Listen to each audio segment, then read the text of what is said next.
criminal groups on the non-release of the SRA. Let's watch this.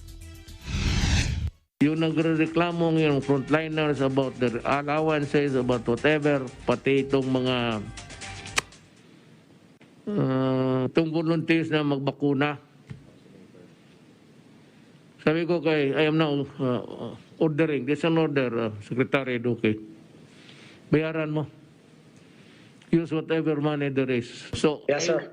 I would like now, itong naghawak ng pera or authority for us to spend, DBM, I'm giving you 10 days. Wala kayong personnel, borrow from other agencies or from ASEAN. Ika-19 ng Agosto, ang DBM naman po ay tumugon doon sa aming pong kahilingan at sabi niya, sige, mag-submit kayo ng additional documents para kanila pong ma-evaluate yung request. Yung sa vaccinator, part of that, meron kami nakitang 1.6 billion sa DOH pertaining to 2020 na na hindi nila nagamit, na handun lang naman po yun. Pwede nilang gamitin po yun.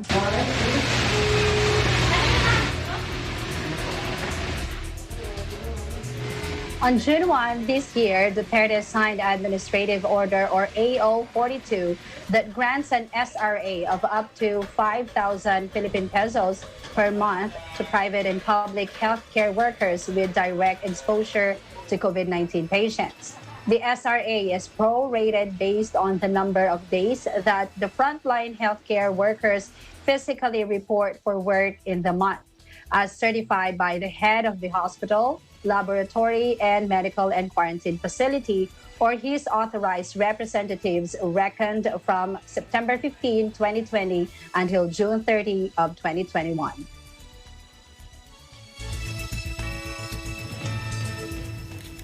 And Malaysia's new Prime Minister Ismail Sabri Yaakob called on his colleagues on Sunday to end the months-long political crisis and come together to fight the pandemic.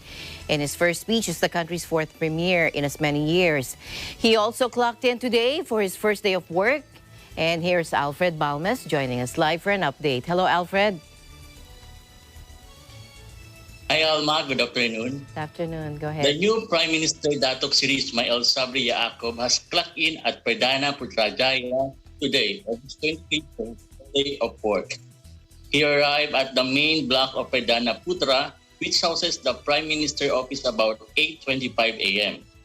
Bernama, a local newspaper, heard reporting that Ismail Sabri was greeted by the Chief Secretary to the government, Tan Sri Muhammad Suki Ali, and Senior Deputy Secretary General Prime Minister Datuk Hasmil Rakun. Also present were Public Service Director General Tan Sri Muhammad Khairul Adib Rahman, Attorney General Tan Sri Idrus Harun, Inspector General of Police Datuk Seri Akri Sani Abdullah Sani, and Malaysian Armed Forces Chief General Tan Sri Apendi Buang.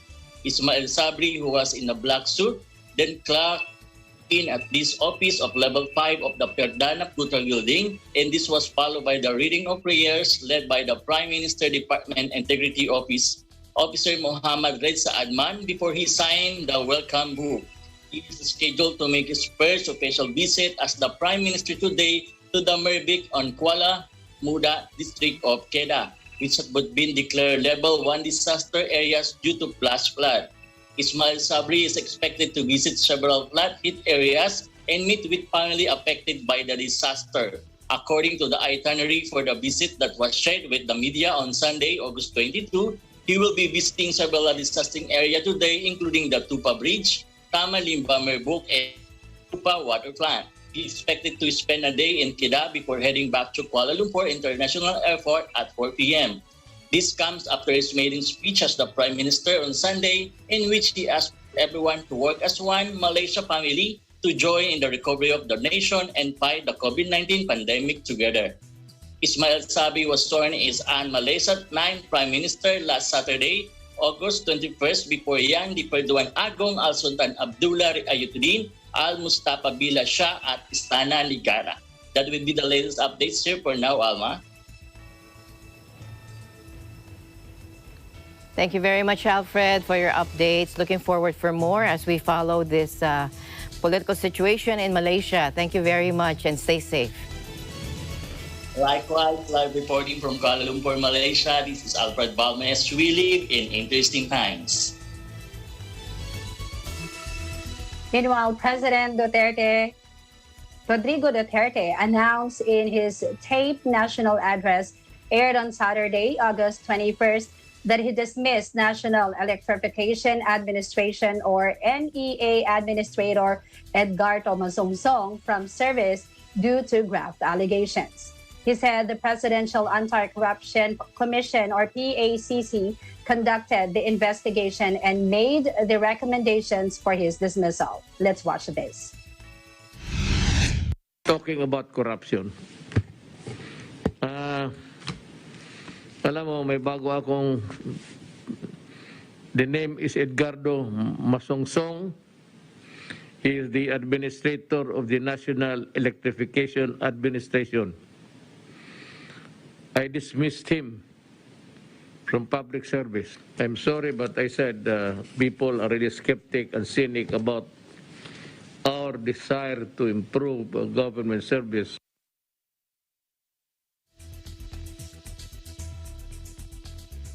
The PACC has earlier filed a case against Masungsong over his inaction on the supposed use of public funds for a party list campaign activities. In a Laging Handa public briefing on May 12, PACC Chairperson Greco Belhica said electric cooperatives are financing party lists like Philippine Rural Electric Cooperatives Association. And based on the PACC's investigation, it was proven that there is probable cause for the ombudsman to probe him. Masungsong, in a statement, said he was ready to turn over his responsibilities to ensure that the services of NEA continue smoothly. Masungsong said, I quote, "These are allegations that I have addressed in the course of the PACC's inquiry into these accusations. And the records will show that I have fully cooperated with the PACC, fully confident in the knowledge that these allegations are baseless, and that if granted due process and the opportunity to defend myself, I can establish that I am innocent of any wrongdoing." End of quote. In other news, the Department of Labor and Employment here in the Philippines announced that Filipino workers vaccinated in the country will be allowed entry to Hong Kong starting August 30 upon presentation of the Bureau of Quarantine vaccination certificates. Hong Kong, which has some of the most stringent coronavirus restrictions globally, previously barred those who received their shots in the Philippines from entry. Some 3,000 OFWs who are awaiting deployment to Hong Kong will benefit from this development. OFWs will undergo quarantine in specified hotels, the cost to be shouldered by employers. The Hong Kong government is now in the process of coordinating with partner hotels. There are 210,000 OFWs working, mostly as domestic helpers in Hong Kong, according to Secretary Bello. Remittances sent by millions of OFWs around the world are a key economic lifeline for the country. For the past 2 weeks of the Enhanced Community Quarantine or ECQ enforced in Metro Manila, the Quezon City government has administered nearly 500,000 vaccines to its residents and workers.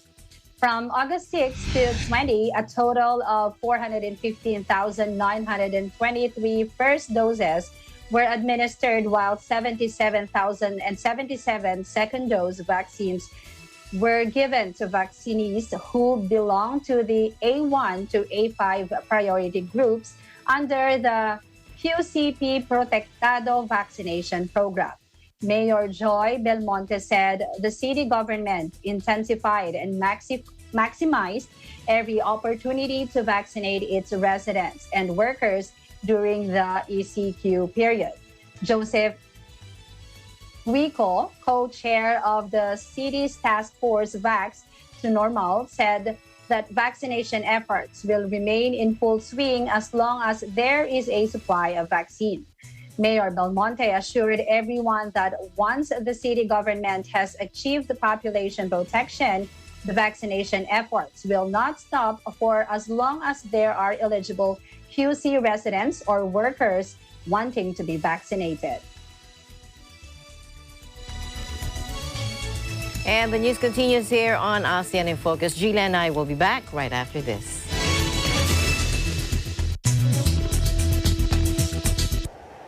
Innovation, digital disruption, globalization. Startups, micro, small, and medium enterprises, as well as large corporations, all face interesting challenges in the market today. Peek into the world of exciting opportunities and partnerships to drive growth with the latest business news and information. We are open for business. Your weekly dose of entrepreneurial inspiration to update you on the latest developments in the world of business. Get up close and personal with CEOs and thought leaders to help you discover valuable insights. Sharpen your instincts for smart decision-making with the latest markets and economic trends, disruptive ideas, global innovation, social entrepreneurship, and other leading-edge business ideas. Join the conversations to create a more vibrant environment for entrepreneurship. Catch Open for Business, from vision to action.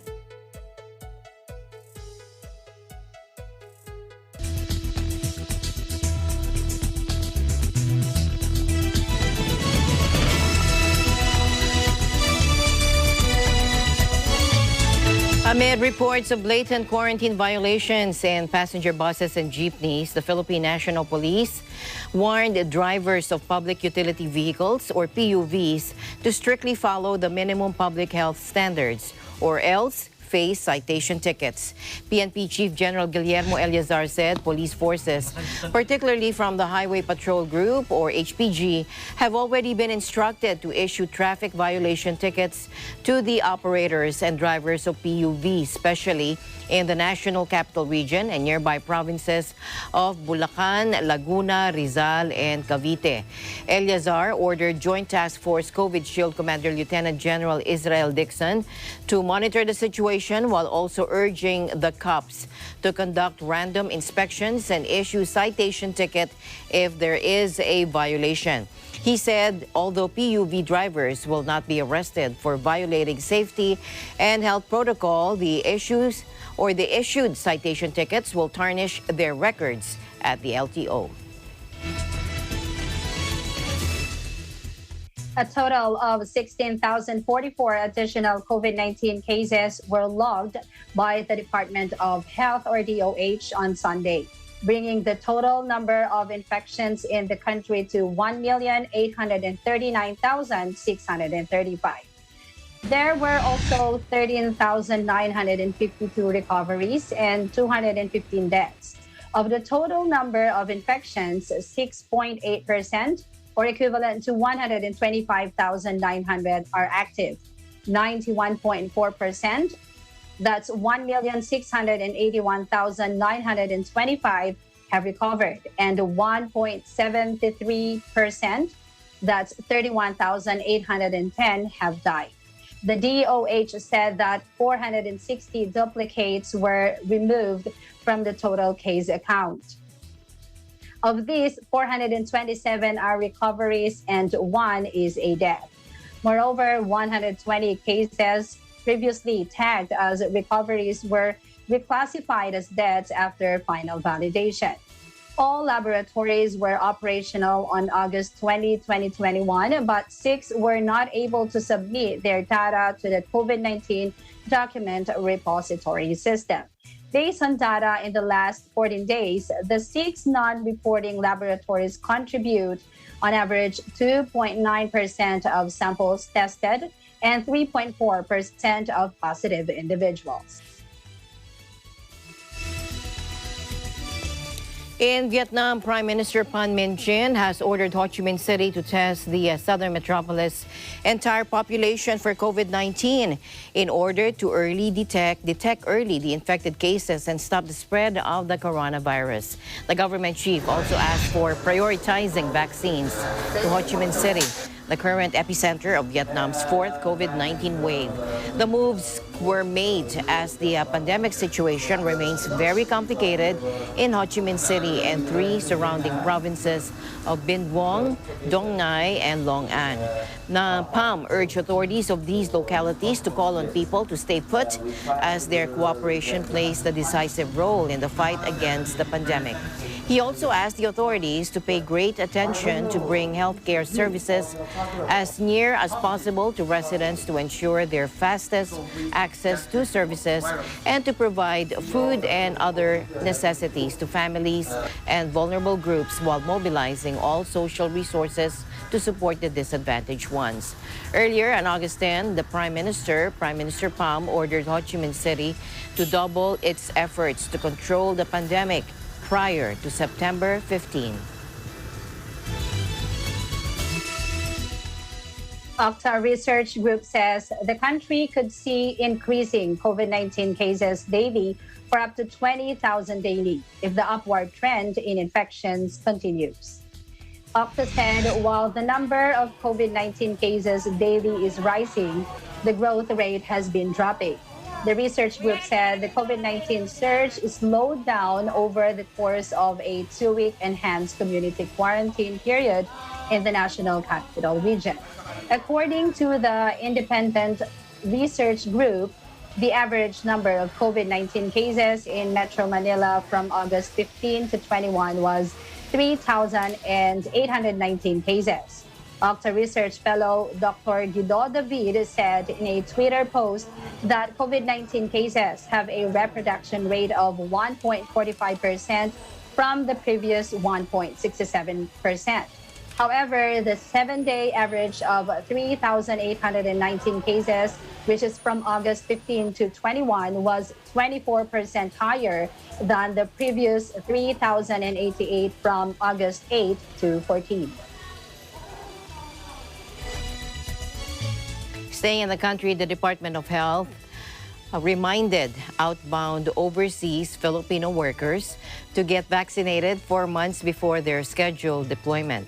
Based on the recategorization of priority groups for the vaccine rollout earlier in June, outbound OFWs are listed under the expanded A1 priority group for the COVID-19 vaccination. According to the DOH, OFWs need to present proof of deployment, including overseas employment contract certificate or Seaman's book from their manning agencies to be able to get jabbed with the COVID-19 vaccine.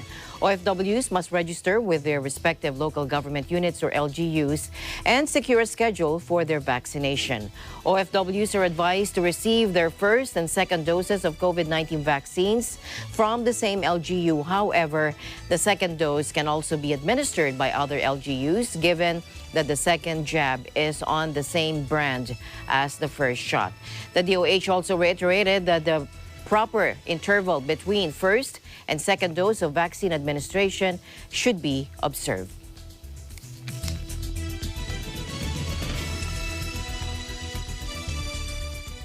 Booster dose administration of AstraZeneca vaccines in Cambodia inches towards 500,000 mark. The report from Cristel Ann Ballesteros. Cristel? Hi, Gila, you are right. Since the campaign to provide additional immunity to the frontline health and security personnel, along with provincial officials in the same category on August 8, Cambodia has successfully ensured the enhanced protection of an estimated number of 486,834 people in 8 provinces in the country. These 8 provinces are exposed to thousands of returning migrant workers from Thailand and have a number of health officials involved in carrying out rapid test, processing, and registration works of these migrant returnees have not only been infected with COVID-19, but more dangerously have contracted the Delta variant. Seeing this, the Prime Minister immediately ordered the administration of booster shots before the borders were reopened last August 13, and the booster shots administration continues on a daily basis until all frontline officials are fully protected. The booster shots have been administered in Kokong, Pursat, Batambang, Pailin, Bantay Menchay, Odar Menchay, Preya Viher, and Siem Reap. Kampung Tom frontline workers are also expected to receive the third booster shots, along with other provinces which have logged a high number of Delta-infected patients, as the booster shots gives these frontline workers added protection against the mutations of COVID-19. The booster shots were made essential earlier than scheduled due to the rising number of Delta cases, which has jumped from a low triple-digit figures in July, since the first case was detected on March 31 to almost 1,000 as of yesterday, August 22. And also because all migrant workers returning from Thailand are classified as Delta variant infected. The Delta variant of COVID-19 has been called a variant of concern by World Health Organization because of its high transmissibility. Where the Delta variant is identified, it quickly and efficiently spreads between people. As of 10 of August, the Delta variant has been reported in 142 countries and is expected to continue spreading. Back to you, Gila. Thank you so much, Crystal, for your update. Stay safe there. You too, Gila, reporting live here in Cambodia. I am Crystal Ann Ballesteros, and we live in interesting times. Back to Vietnam, the Ministry of Health has approved the Pfizer-BioNTech COVID-19 vaccine for emergency use. Take a look. Now, this is Pfizer's second and the seventh COVID-19 vaccine approved by Vietnam so far. Pfizer-BioNTech COVID-19 is an mRNA vaccine that requires 2 shots 21 days apart. mRNA delivered to body cells by lipid nanoparticles instructs the cells to generate the spike protein found on the surface of the novel coronavirus that initiates infection. It instructs cells to generate the spike protein, spurs that immune response, including generation of antibodies specific to the SARS-CoV-2 spike protein. mRNA vaccines don't contain any virus particles, meaning that they don't contain weakened or dead parts of a virus or bacterium. The Southeast Asian country have signed contracts to purchase a total of 51 million vaccine doses from Pfizer, of which 20 million doses are for adolescents aged between 12 and 17. Last Friday, Prime Minister Pham Minh Chinh had a phone call with Pfizer chairman and CEO Albert Bourla, during which the former urged Pfizer to step up delivery of the contracted vaccines as soon as possible.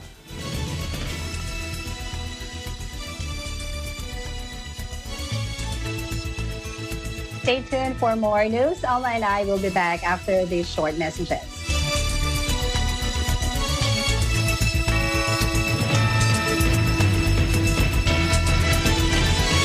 Mapupuno ng saya, impormasyon at inspirasyon ang hapon mo sa Afternoon Power. Handog sa inyo ng Net25. Sasabay sa inyong tanghalian ang inyong Happy Time Barkada at 12 noon. Alamin ang mga pangyayari sa ASEAN nations, ASEAN in Focus at 2 p.m. Ang inyong paboritong awit komentaryo kasama si Leo Obligar sa Piskante ng Bayan. At mga balita sa iba't ibang panig ng bansa, hatid sa atin sa Aguila, Probinsya. Siksik ang hapon mo mula Lunes hanggang Biyernes, ang inyong Afternoon Power sa Net25. Hindi ka na mauhuli sa latest at what's trending. Kada umaga. Factual. We have to defeat the virus everywhere. Timely information. Balanced, not only in the country, but also abroad. I'm certain of one thing. Interviews that people need to know. Watch Agila Pilipinas! A one-hour newscast of reports coming from regional hubs in Luzon, Visayas, and Mindanao. Know the important updates in Asia in ASEAN in Focus.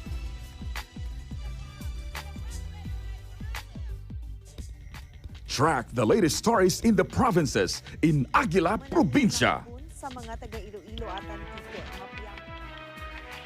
Tune into Mata ng Agila, the evening primetime news program of Net25. Balanced and objective, Mata ng Agila covers national and international issues, tackles news on business, health, science and technology, entertainment, sports and human interest features, and current events.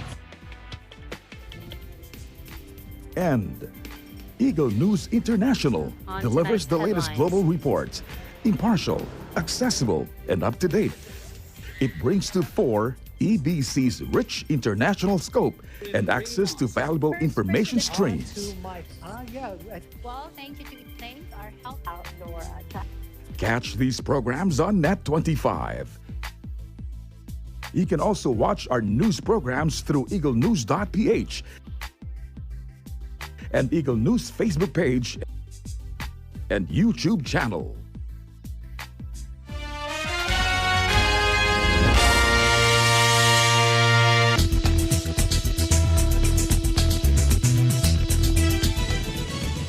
Welcome back to ASEAN in Focus.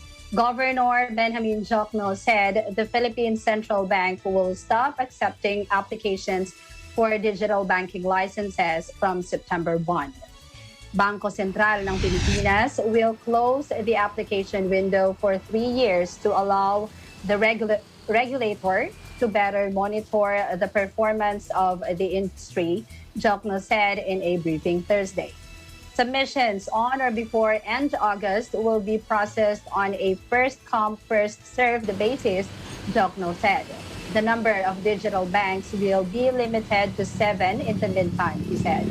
Central banks across Southeast Asia are establishing rules on virtual lenders as companies like Grab Holdings Incorporated and SEA Limited have their eyes trained on the region. Malaysia and Singapore have said they will award as many as 5 new digital bank licenses. And in the Philippines, several lenders want to secure digital banking permits as the pandemic accelerated a shift in online transactions. Bangko Sentral has so far awarded digital bank licenses to 5 applicants, namely Uno Bank, Union Digital Bank, GoTime, Overseas Filipino Bank, Tonic Bank, and 2 applications are being assessed, Jokno said. Agriculture and food ministers from the 21 APEC member economies reaffirmed their commitment to an open, transparent, productive, sustainable, and resilient APEC food system by launching a new 10-year food security roadmap. Take a look. Nearly 2.37 billion people lacked access to adequate food in 2020, a rise of 320 million in just 1 year, according to a World Bank policy brief. A report by the Global Network Against Food Crisis found that the number of people facing acute food insecurity who need urgent life and livelihood saving assistance hit a 5-year high in 2020. The roadmap, aligned with New Zealand's APEC 2021 priorities, as well as the APEC Putrajaya Vision 2040, incorporates 4 key areas of focus, namely digitalization and innovation, using digital levers to drive food sustainability, productivity, prioritizing systems that are fit for purpose, inclusivity, ensuring that underrepresented groups are set up to thrive. Sustainability, tackling climate change and environmental challenges. Ministers encourage deeper collaboration between policymakers and the private sector to ensure an innovative, refreshed food system to meet the food security challenges of the future. German car giant Volkswagen will slash production at its main plant due to ongoing problems with the global supply of computer chips, a spokesman told AFP on Friday. Following the summer holidays for workers in Germany, work on the assembly line at the company's facility in Wolfsburg will be limited and will have to adapt to the supply situation, the spokesman said. Next week, cars will only be produced during the early shift at the factory, while the rest of production will be halted. Shortages of semiconductors are set to continue, according to the car maker. Volkswagen said the renewed scarcity is in part the result of outbreaks of COVID-19, particularly in Malaysia, which have led to factory closures for semiconductor producers. However, the company said it hoped as far as possible to make up the setbacks in production over the course of the second half of the year. On Thursday, Japanese company Toyota, the world's largest car maker, announced that it would be reducing production in September by 40%. Toyota said the decision was made in part due to a parts shortage resulting from the spread of COVID-19 in Southeast Asia. The vaccination status of tourism workers under the A1 and A4 priority health groups in the National Capital Region, or NCR, has reached 95% as of August 20, a development foreseen to increase recovery prospects for the local tourism scene.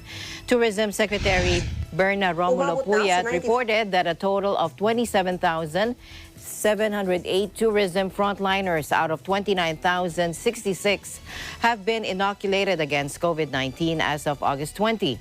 The majority of 19,350 of these workers were from the A1 priority group, or healthcare workers, while those from the A4 sector, or economic frontliners, comprise the remaining 8,358 workers. Both groups are employed in quarantine isolation facilities, multiple-use hotels, and staycation hotels accredited by the Department of Tourism. Meanwhile, 2,778 out of the 4,565 workers of the DOT-accredited restaurants in 13 cities in the NCR, or about 61%, have received their COVID-19 vaccines. The DOT said there are remaining challenges in inoculating 100% of tourism frontliners, including employees' refusal to be vaccinated and vaccine brand preference. Other reasons include the work-from-home setup of some tourism workers, pregnancy, and comorbidities. For luxury yaks worth 120 million pesos without pertinent papers were seized by the Bureau of Customs in Manila International Container Port over the weekend. In a statement Monday, Alvin Enciso, Chief of Customs Intelligence and Investigation Service at the MICP, said the yaks were seized on Sunday after receiving a report that these were moored at the Manila International Container Terminal Private Pier 18. The yaks named Lebos, Yuzen 8, Yuwa Halmingsu, and Gucheng Gangguan had Filipino crew on board and were moored at the MICT and used as transport services and residences. Filipino crew members, all claiming to be from Boracay Island, were identified as Angelo Casimiro, boat captain of Yuwa Halmingsu, and Jericho Magno, boat captain of Lebos. Other crew members were identified as Rio Mar Hormilosa, Albert Casimiro, Christian Joy Blancaflor, and Benedicto Caliniao.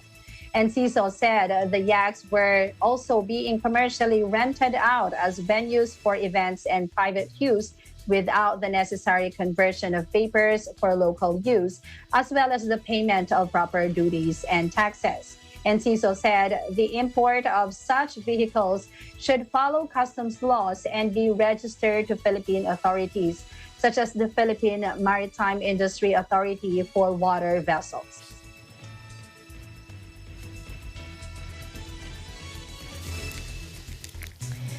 Manny Pacquiao will always be the Filipino Peoples Champ despite failing to reclaim the World Boxing Association or WBA super welterweight belt, according to Malacanang yesterday. Presidential spokesperson Harry Roque made this remark after Pacquiao's unanimous decision loss to Cuban Yordenis Ugas for the WBA super welterweight world title on Sunday, Philippine time, at the T-Mobile Arena in Las Vegas, Nevada. Secretary Roque acknowledged that public support to Pacquiao's boxing career has always been unwavering, including his latest fight against Ugas. The boxing icon's loss in Las Vegas would not diminish the honors he bestowed to our country and the joy he gave to our people, he said in a press statement. He also said the 42-year-old Filipino boxer will always hold a special place in the hearts of every Filipino. Senator Pacquiao will forever be etched in the hearts of Filipinos as our people's champ. Mabuhay ka, Manny, long live Manny, he added. Pacquiao was supposed to challenge American boxer Errol Spence Jr., but the latter pulled out of the fight after suffering an eye injury. Ugas, who holds the championship that Pacquiao was stripped of earlier this year due to inactivity, stepped in as a replacement. In a related news, Manny Pacquiao plans to take his time before deciding on his future, but admitted on Saturday he may not return to the ring after his upset defeat to Yordenis Ugas. The 32-year-old Filipino boxing superstar indicated he now planned to turn his attention to his political career in the Philippines in the wake of a unanimous points defeat to Ugas. Let's watch this. In the future, you might not see Manny Pacquiao again to fight in the ring. I don't know, but for how many decades, I'm so happy of what I have done in boxing and in this sport. This is my passion. That's why I'm still here, keep on fighting at the age of 42. I'm enjoying it, but you know, sometimes you have to think about the response of your body. My two legs is cramping. I cannot move. That's why I cannot move around. I can, you know, in early days, I can easily move and outbox him. You know Manny Pacquiao, but this time around, it's like my two legs is tight and hurting me in second round until 12 rounds. So I am a public servant. I want to help people. Even my own money, I give back to the people. So that's my mission. No, ante todo, darle las gracias a Manny Pacquiao por compartir, por darme la oportunidad a mí. Él es uno de los mejores peleadores de la historia para mí. Los respeto mucho, lo voy a seguir respetando y siempre sea un peleador que tendré en lo más alto de boxeo.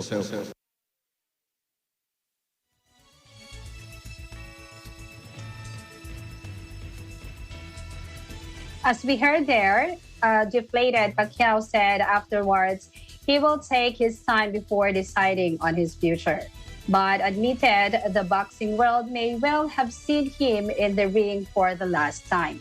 It was a sweet victory for Ugas, who had been awarded the WBA title after Pacquiao was stripped of the belt by the sanctioning body earlier this year for inactivity. Pacquiao's trainer Freddie Roach also thinks the loss could nudge the Filipino into retirement. If Saturday's fight turns out to be his last, Pacquiao can have few complaints about the 8th defeat of a career that has encompassed 72 fights spanning 26 years since 1995.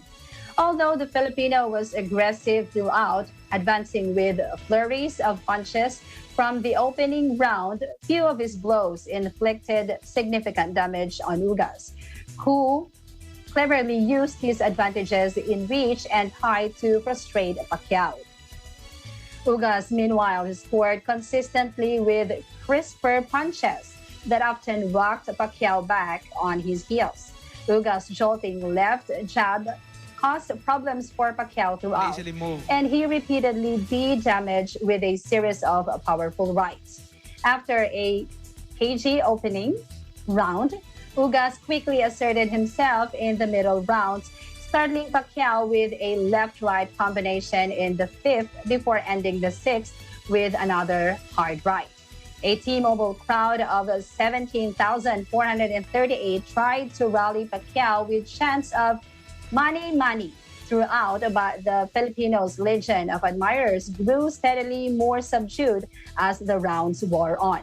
Ugas would not be denied, and he had Pacquiao scrambling onto the defensive once again after landing a double left jab and a right hook in quick succession in the 10th, before closing out the final rounds to win.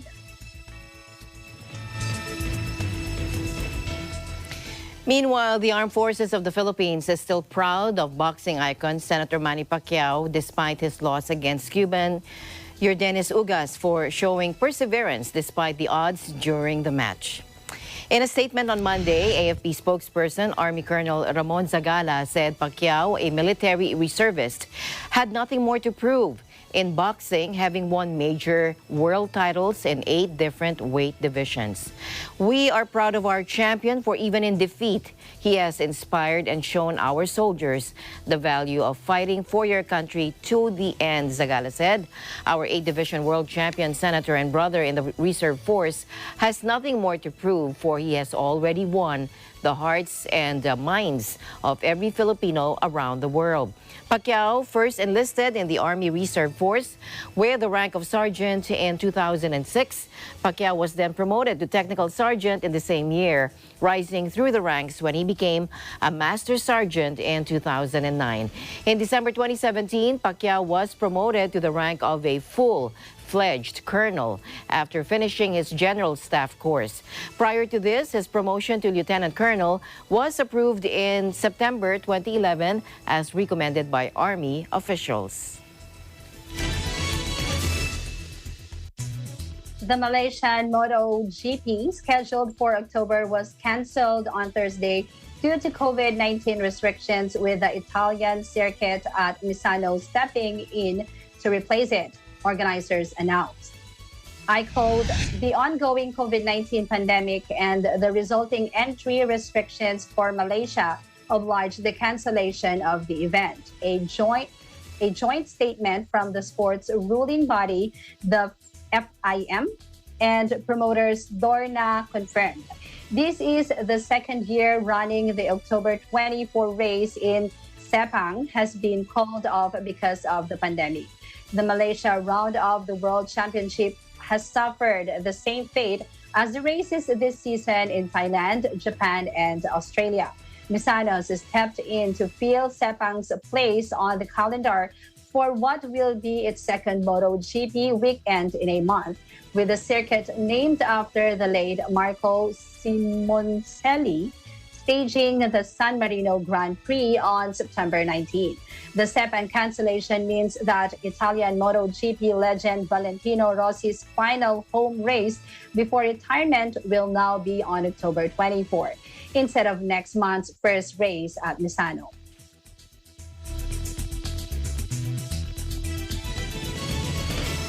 Now, Casigiran is a remote town in Java that most Indonesians would struggle to find on a map. But it's also home to an unlikely collection of emerging YouTubers as villagers swap their traditional jobs for the big earnings of online video stars. Take a look.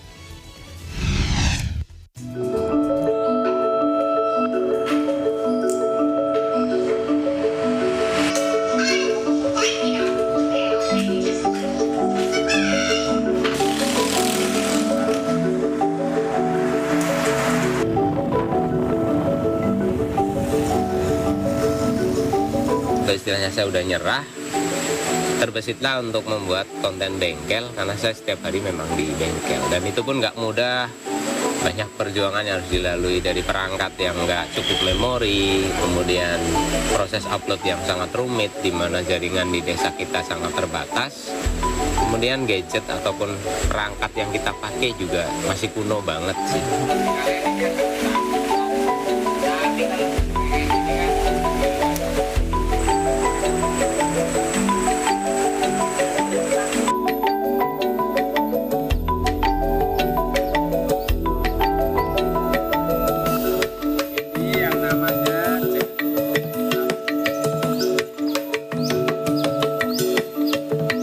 video masak itu buat YouTube. Kita senangnya itu berpetualang, ya, berpetualang itu di alam bebas. Di samping kita itu melihat keindahan alam, kita juga kalau masak di alam bebas itu rasanya itu masakannya itu jadi enak.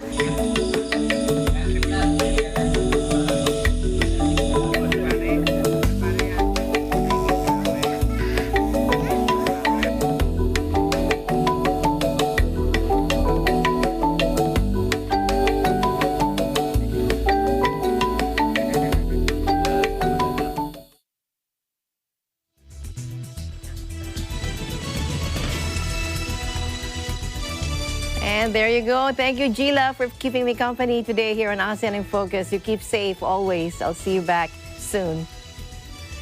Thank you so much also, Alma, for having me today. And likewise, stay safe there. Thank and you. That is the latest news in the Southeast Asian nations. Please stay updated about the ASEAN region. I'm Gina Pablo, your ABC Thailand correspondent, and we live in interesting times. And we'll see you back tomorrow. I'm Alma Angeles. We live in interesting times.